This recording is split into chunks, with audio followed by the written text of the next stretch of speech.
Esdras 6. O rei Dario mandou então fazer uma pesquisa nos arquivos da Babilônia que estavam nos locais em que se guardavam os tesouros. Encontrou-se um rolo na cidadela de Ecbatana, na província de Média, e nele estava escrito o seguinte, que Dario comunicou. No primeiro ano do seu reinado, o rei Ciro promulgou um decreto acerca do templo de Deus em Jerusalém, nestes termos: com 3 carreiras de pedras grandes e uma carreira de madeira. O custo será pago pela tesouraria do rei. Que o templo seja reconstruído como local destinado à apresentação de sacrifícios e que se lancem os seus alicerces.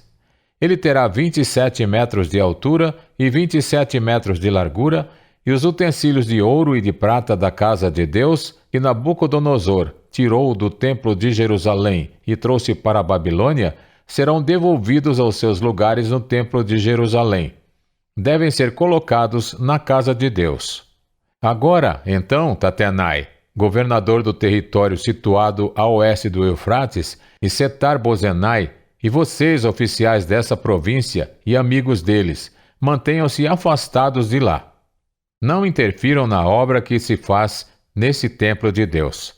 Deixem o governador e os líderes dos judeus reconstruírem esse templo de Deus em seu antigo local. Além disso, promulgo o seguinte decreto a respeito do que vocês farão por esses líderes dos judeus na construção desse templo de Deus. As despesas desses homens serão integralmente pagas pela tesouraria do rei, do tributo recebido do território a oeste do Eufrates, para que a obra não pare. E o que for necessário, novilhos, carneiros, cordeiros para os holocaustos oferecidos ao Deus dos céus, e trigo, sal, vinho e azeite, conforme for solicitado pelos sacerdotes em Jerusalém, tudo deverá ser entregue diariamente a eles, sem falta, para que ofereçam sacrifícios agradáveis ao Deus dos céus e orem pelo bem-estar do rei e dos seus filhos. Além disso, determino que se alguém alterar este decreto, atravessem-lhe o corpo com uma viga tirada de sua casa e deixem-no empalado, e seja a sua casa transformada num monte de entulho.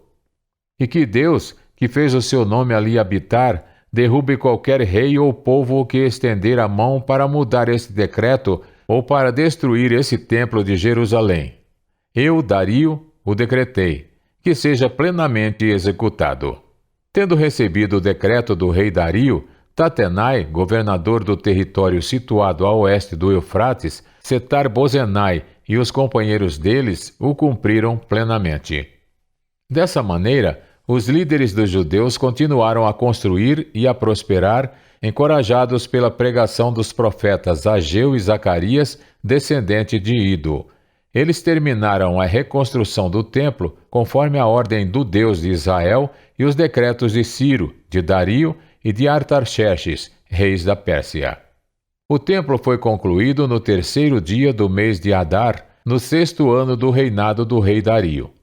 Então o povo de Israel, os sacerdotes, os levitas e o restante dos exilados celebraram com alegria a dedicação do templo de Deus. Para a dedicação do templo de Deus, ofereceram 100 touros, 200 carneiros, 400 cordeiros e, como oferta pelo pecado de todo Israel, 12 bodes, de acordo com o número das tribos de Israel. E organizaram os sacerdotes em suas divisões e os levitas em seus grupos para o serviço de Deus em Jerusalém, conforme o que está escrito no livro de Moisés. No 14º dia do 1º mês, os exilados celebraram a Páscoa. Os sacerdotes e os levitas tinham se purificado. Estavam todos cerimonialmente puros. Os levitas sacrificaram o cordeiro da Páscoa por todos os exilados, por seus colegas sacerdotes e por eles mesmos. Assim, os israelitas que tinham voltado do exílio comeram do cordeiro, participando com eles todos os que se haviam separado das práticas impuras dos seus vizinhos gentios para buscarem o Senhor, o Deus de Israel. Durante 7 dias, eles celebraram com alegria a festa dos pães sem fermento, pois o Senhor os enchera de alegria ao mudar o coração do rei da Síria, levando-o a dar-lhes força para realizarem a obra de reconstrução do templo de Deus, o Deus de Israel.